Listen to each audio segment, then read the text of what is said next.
معنا نهج حياة جئنا تبصرة عن كل ضلال أعددنا بضع رسالات تحمل نورا للأجيال.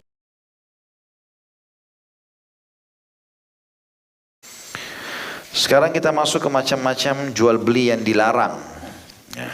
Jadi ada beberapa transaksi jual beli yang tidak boleh sama sekali kita lakukan. Ya. Ini hukumnya haram dalam Islam.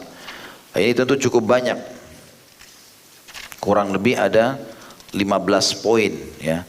Larangan transaksi jual beli. Maaf, 16 poin. Ya.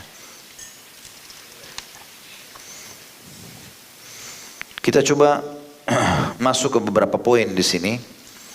Rasulullah SAW telah melarang beberapa macam jual beli karena di dalamnya terdapat unsur penipuan yang menyebabkan pelakunya memakan harta milik orang lain dengan cara batil dan penipuan yang melahirkan kedengkian, perselisihan dan permusuhan di antara orang-orang Islam. Di antaranya, yang pertama, jual beli barang yang belum diterima. Tidak diperbolehkan bagi seorang muslim membeli barang kemudian dia menjual kembali sebelum menerimanya dari penjualnya. Berdasarkan sabda Rasulullah SAW, "Idza syaraita syai'an fala tabi'u hatta taqbidah." Jika kamu membeli satu barang, jangan kamu jual kembali sebelum kau menerimanya terlebih dahulu. Hadis ini riwayat Ahmad nomor 14.892. Kemudian juga sabda Nabi SAW, "Man ibta'a ta'aman fala yabi'hu hatta yastawfiyah." Barang siapa yang membeli makanan maka janganlah menjualnya kembali sampai ia menerimanya terlebih dahulu. Hadis ini riwayat Bukhari nomor 2126. Ibnu Abbas juga berkata, radhiyallahu anhu, aku tidak memperkirakan sesuatu kecuali yang semisalnya dengannya. Maksudnya adalah di poin pertama ini yang tidak boleh kalau kita beli barang. Yang paling aman kita beli barang misalnya transaksi apa saja, mau sekarang online atau tidak. Intinya barang kita terima dulu. Sudah jelas, kita sudah cek benar barang yang kita pesan ini, ya, kemudian baru kita boleh jual lagi. Ini banyak maslahatnya ya. Karena misalnya antum pesan dari seseorang, antum juga cuma andalkan foto di handphone atau di medsos sekarang, kemudian antum mengatakan ini barangnya. Ada barangnya. Padahal kita tidak ada barangnya di tangan. Kemudian kita memesan dari sebuah toko, kita cuma lihat foto misalnya. Ini dalam hukum ini tidak boleh kita transaksikan kepada pembeli lain sementara kita juga masih menjadi pembeli di orang lain. Ya. Kita harus menerima dulu barang itu, sudah kita pastikan benar, lalu mungkin barang itu aslinya kita foto, boleh kita mengatakan ini barangnya sudah ada. Bagi teman-teman yang online bertakwa kepada Allah SWT, kalau pajang foto dan bilang stok ada, harus ada, walaupun cuma satu. Tidak boleh sama sekali nggak ada produk antum bilang stok terbatas atau stok ada, ya, dan seterusnya. Makanya tidak benar. Lalu orang transfer uang sebelum ada produk. Ini berbahaya sekali. Kalau kapan dia terima uang orang lain, kemudian dia pesan ke pabriknya atau tokonya dan tidak ada, maka ini susah. Akan mengganggu nanti, bisa saja orang yang punya uang sangka buruk, mungkin dianggap ini orang penipu, mungkin dianggap orang ini, mungkin niatnya tidak seperti itu. Tapi ini semua efek-efeknya sangat besar. Oleh karena itu, terima produk, baru jual. Tidak boleh sama sekali kita transaksi tanpa kita periksa dan terima produk yang sudah kita beli itu. Ya. Yang kedua, jual beli barang yang sudah dibeli oleh muslim yang lain. Ini nggak boleh terjadi. Tadi produk harus diterima dulu baru kita jual. Ini dilarang kalau kita belum terima sudah kita jual. Ya. Yang kedua, jual beli barang yang sudah dibeli oleh muslim lain. Sudah terjadi transaksi. Tidak diperbolehkan bagi seorang muslim membeli satu barang yang telah dibeli saudaranya sama muslim. Misalnya, saudaranya membeli suatu barang dengan harga 5 dirham. Lalu seorang muslim berkata kepada penjualnya, kembalikan uang itu kepada pemiliknya. Niscaya aku akan membeli barang ini darimu seharga 6 dirham. Kita suka sekali sebuah gelas atau sebuah baju, harganya 100.000. Ternyata sudah dibeli orang-orang lain, lalu kita nego sama penjualnya. Udahlah, kembalikan aja uangnya, saya beli dari kau 150.000. Ini nggak boleh. Karena sudah terjadi akad transaksi jual beli. Kalau antum paksakan, nanti bajunya tidak akan berkah. Berdasarkan sabda Rasulullah SAW, la yabi' ba'dukum ala bai'i ba'd. Janganlah sebagian antara kamu membeli barang yang telah dibeli oleh orang lain. Dan hadis ini diriwayatkan oleh Bukhari nomor 2165, juga riwayat Muslim 1412. Hadis ini itu ada lanjutannya ya. Dan tidak boleh seseorang mengkhitbah di atas khitbah saudaranya. Kalau sudah ada akad, sudah ada pembicaraan, saya akan menikah dengan kamu atau melamar, dan pihak perempuan atau ayahnya belum memutuskan, mereka mengatakan misal berikan kami waktu berpikir 3 hari. Berarti masa 3 hari itu nggak boleh dikhitbah sama laki-laki lain. Jadi antum kalau mau khitbah, mau melihat nazar, bilang ada khitbah nggak? Kalau ada khitbah nggak? Sampai selesai itu baru saya masuk. Gitu. Baru saya mengkhitbah. Karena ini dilarang dalam Islam. Sebagaimana juga ada hadis yang menjelaskan tidak boleh menumpahkan sperma di atas sperma saudara. Artinya kalau perempuan itu lagi hamil, nggak boleh dinikahi. Karena sudah ada sperma laki-laki lain di situ. Sampai dia melahirkan baru boleh dinikahi. Nah, ini sayang sekali banyak di Indonesia menikahi wanita hamil padahal bukan dari dia, gitu kan. Sedangkan sperma dia saja, pendapat jumhur ulama mengatakan tetap tidak boleh dia nikahi. Jumhur ulama mayoritasnya mengatakan tidak boleh nikahi sampai perempuan itu melahirkan. Karena hadis ini tidak boleh dan janganlah kalian menumpahkan sperma di atas sperma saudaranya. Itu adalah sama, walaupun sperma dia yang pertama tetap dianggap tidak halal, dan sperma dia setelah dia akad nikah adalah sperma yang halal. Tidak boleh menimpahkan haram dengan halal gitu. Begitu rincian para ulama. Intinya transaksi jual beli teman-teman yang sudah dibeli oleh orang lain tidak boleh lagi, walaupun kita suka. Belilah produk yang lainnya. Yang ketiga, jual beli yang haram adalah jual beli sesuatu dengan sistem najash atau jontrot di sini ya.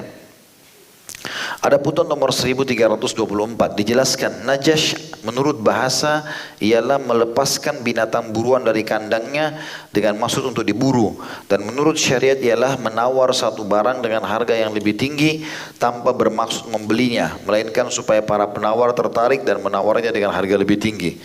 Ini biasa terjadi di pegadaian ya, gadai-gadai.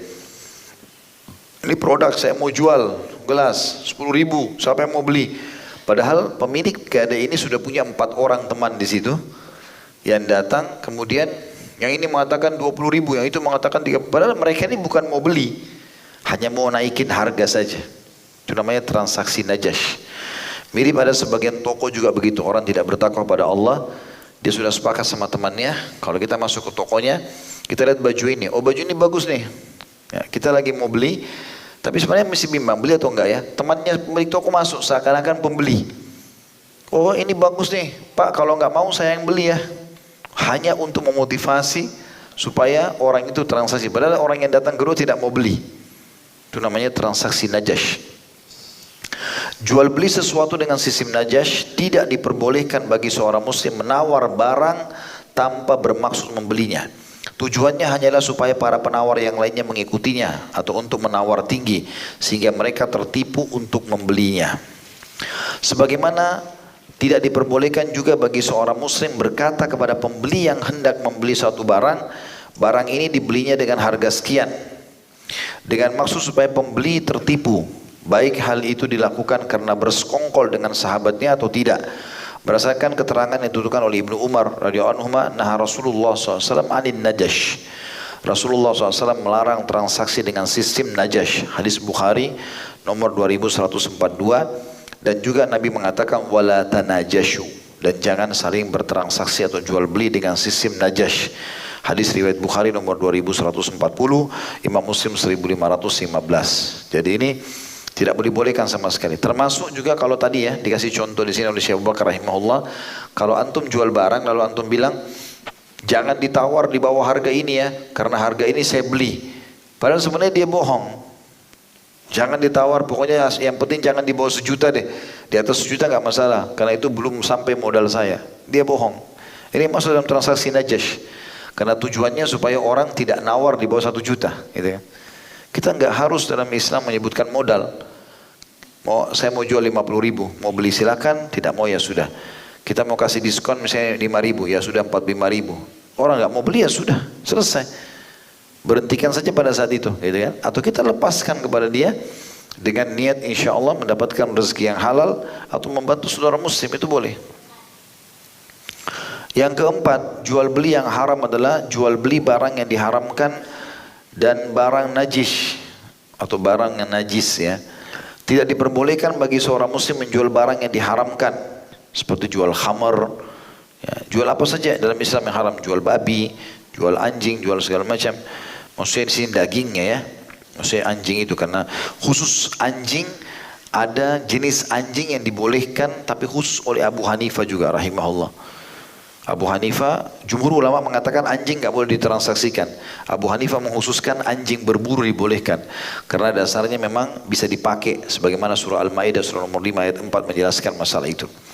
Intinya teman-teman sekalian, tidak diperbolehkan bagi seorang muslim menjual barang yang diharamkan, barang najis, serta barang yang membawa kepada sesuatu yang diharamkan.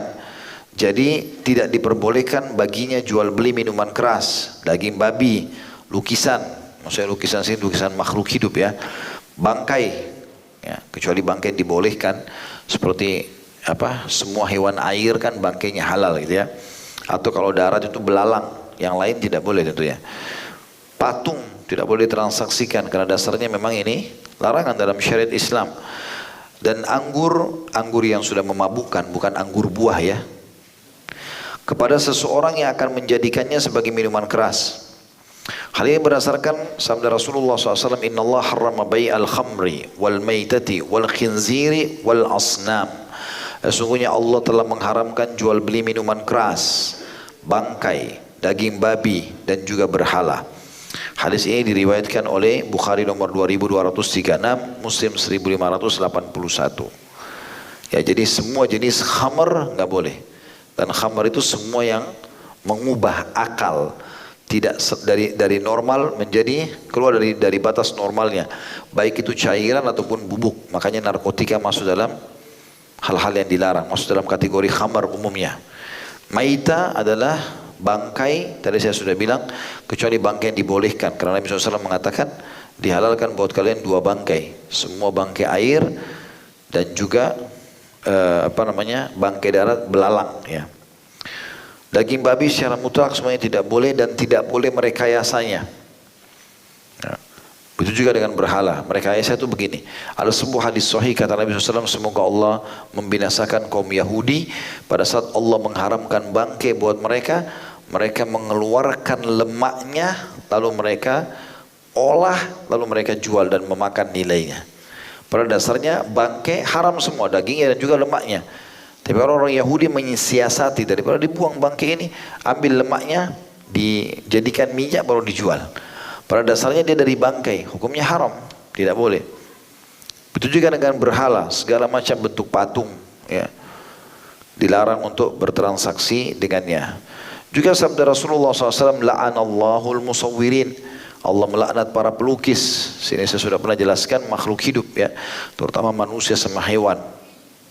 Kalau lukis umum, pemandangan, mobil, ya teman-teman arsitek yang menggambar ya, rumah segala macam itu masih dibolehkan. Tapi kalau manusia sama hewan itu umumnya disepakati oleh para ulama. Kemudian juga sabda Rasulullah SAW, man habasal inaba ayyamal qitafi hatta yabi'aha min yahudi aw nasrani aw mimman yattakhiduha khamran faqad taqahhama an-nara ala basirah. Barang siapa yang menahan anggur pada musim panen sehingga dia bisa menjualnya kepada orang Yahudi atau orang Nasrani atau orang yang akan menjadikannya sebagai minuman khamr, maka dia telah menceburkan dirinya ke neraka secara terang-terangan. Tentu di sini yang dimaksud adalah orang Yahudi Nasrani yang mengelola itu menjadi khamr ya. Karena umumnya transaksi jual beli dengan ahli kitab boleh. Nabi SAW bertransaksi dengan mereka dan para sahabat juga bertransaksi.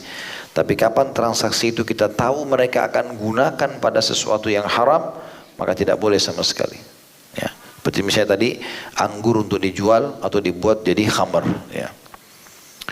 Yang kelima, jual beli yang di dalamnya terdapat unsur manipulasi. Tidak diperbolehkan bagi seorang muslim melakukan jual beli yang di dalamnya mengandung unsur manipulasi, sehingga tidak diperbolehkan menjual ikan yang ada di dalam kolam, menjual bulu domba yang masih melekat di punggung domba, dan menjual janin binatang yang masih ada dalam perut induknya, menjual air susu binatang yang masih ada dalam ambingnya, menjual buah-buahan sebelum matang. ya, atau masih bergantung di pohonnya sebelum dipetik, ya. Menjual biji-bijian sebelum keras, karena tidak tahu ini jadi atau enggak gitu. Menjual barang tanpa diperbolehkan melihat. Beli saja barang ini dalam dus, tapi nggak usah dibuka, nggak boleh dibuka. Ambil saja begitu. Ya. Mau baik mau enggak ya terserah. Nasib-nasiban, ini nggak boleh. Membolak-balik, ya. Jadi di sini dikatakan menjual barang tanpa diperbolehkan melihat, membolak-balik atau memeriksanya. Ketika barangnya ada pada penjualnya atau tanpa menjelaskan sifat, jenis dan beratnya ketika barangnya tidak ada pada penjualnya. Semua itu berdasarkan sabda Rasulullah SAW, la tasharus samaka fil ma fa innahu gharar. Jangan kamu membeli ikan yang masih ada di dalam air, karena hal itu mengandung unsur manipulasi.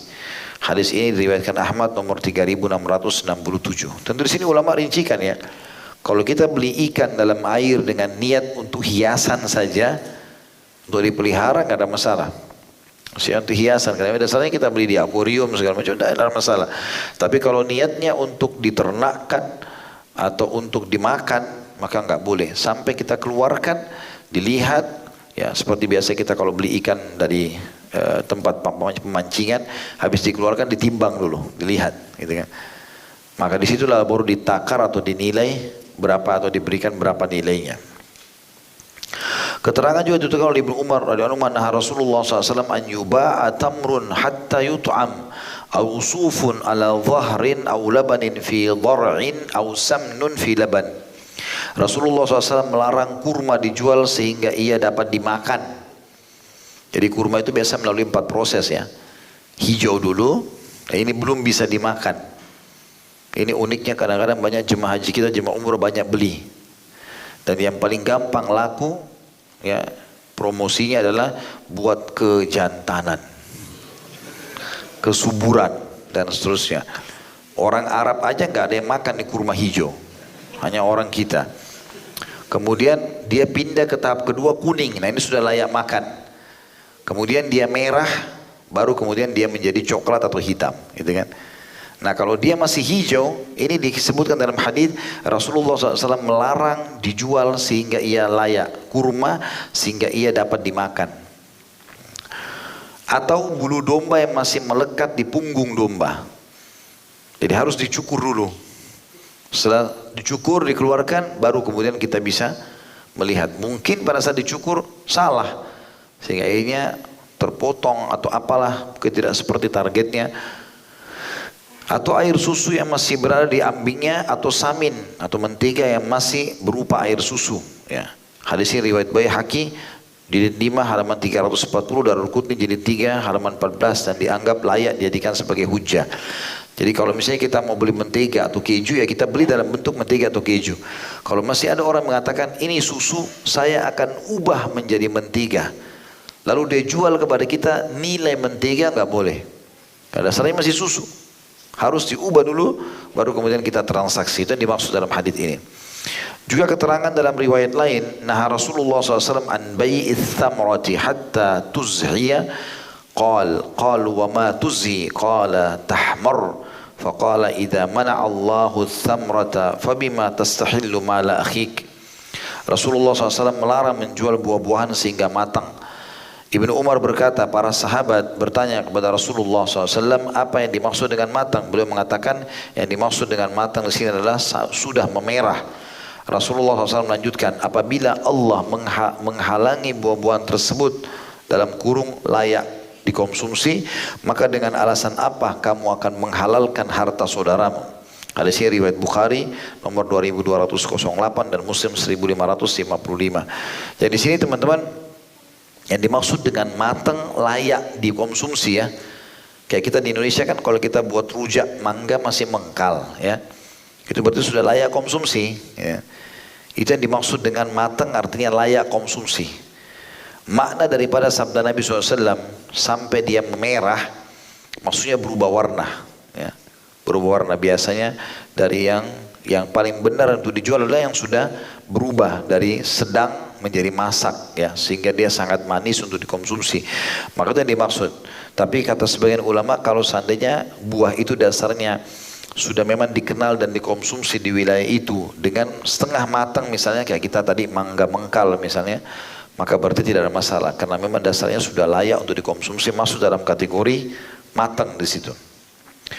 Juga keterangan yang dituturkan oleh Abu Sa'id Al-Khudri radhiyallahu anhu, tadi itu hadis Bukhari ya, nomor 2208 dan Muslim 1555. Juga keterangan hadis Abu Sa'id Al-Khudri radhiyallahu anhu, beliau berkata, nah Rasulullah SAW anil mulamasati wal munabadzati fil bai'. Rasulullah SAW telah melarang mulamasah atau saling menyentuh dan munabadzah saling melempar dalam jual beli. Jadi misalnya beli, dia cuma sentuh barang itu, baju misalnya di dalam plastik ya. Ini baju, bagus ya, diambil. Dia nggak cek, dia nggak apa. Itu namanya mulamasah. Dalam Islam tidak boleh, dilarang. Harusnya antum buka dulu cek. Mungkin terlalu robeknya. Mungkin tertulis ukurannya XL, tapi begitu kita buka kecil. Mungkin salah tempel. Ya. Sementara tadi hukum khiyar, kalau kita sudah terlanjur pisah, berarti sudah selesai transaksi. Nggak boleh antum kembalikan, kan gitu. Makanya mulamasah dilarang.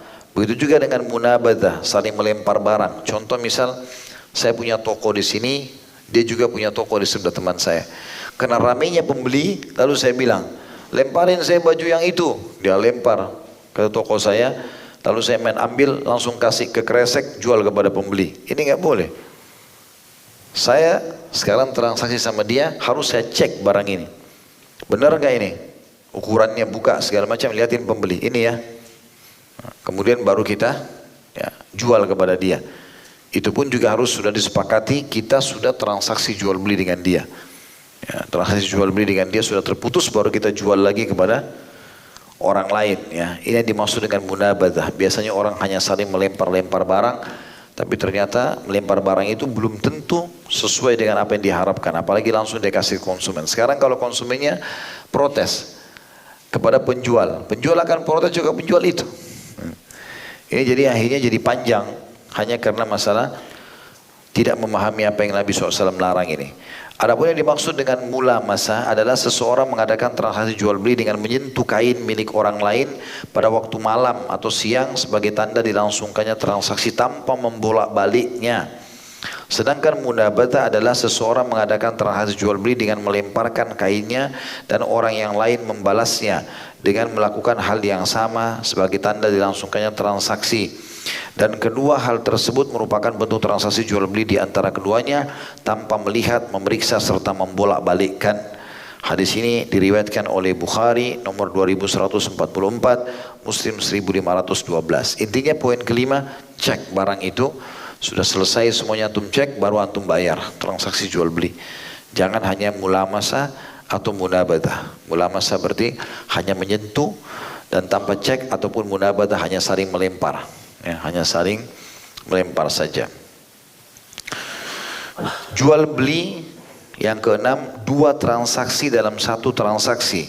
Seorang muslim tidak diperbolehkan mentransaksikan dua transaksi dalam satu transaksi, melainkan dia harus mentransaksikannya dalam transaksi yang berbeda, karena di dalamnya mengandung unsur kesamaran yang dapat menyakiti atau merugikan muslim lainnya atau memakan hartanya dengan cara yang tidak benar.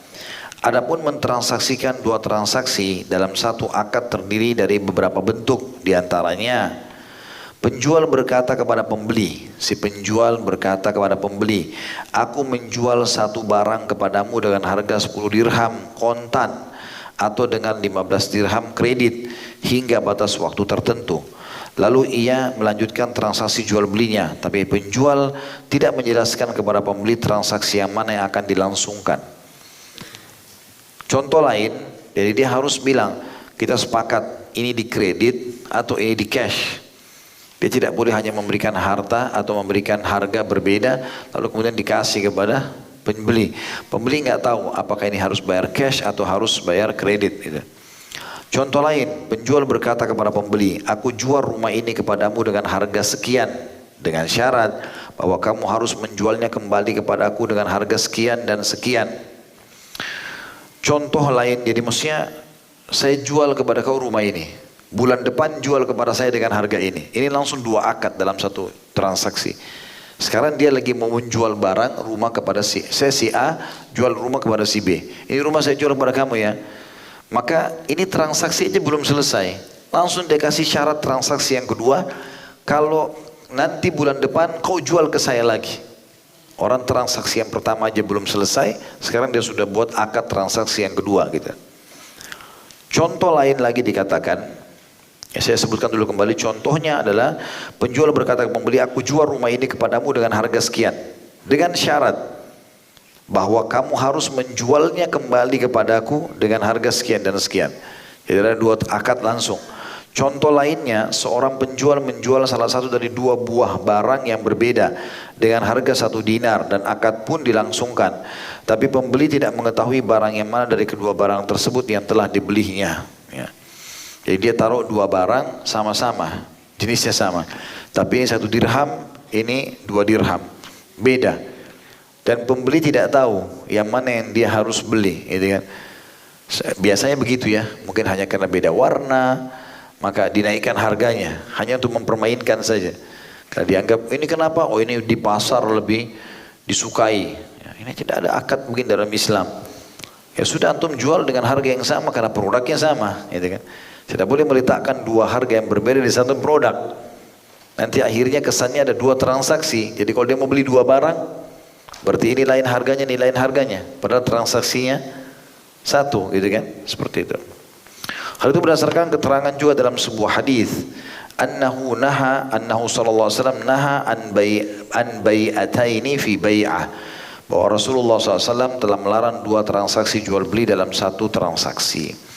Hadis ini disebutkan oleh Ahmad nomor 9301, Tirmidzi nomor 1231, dan hadis ini dikategorikan hadis yang sahih. Ya, Allahu a'lam. Baik, itu saja. Insyaallah kita lanjutkan nanti pertemuan akan datang.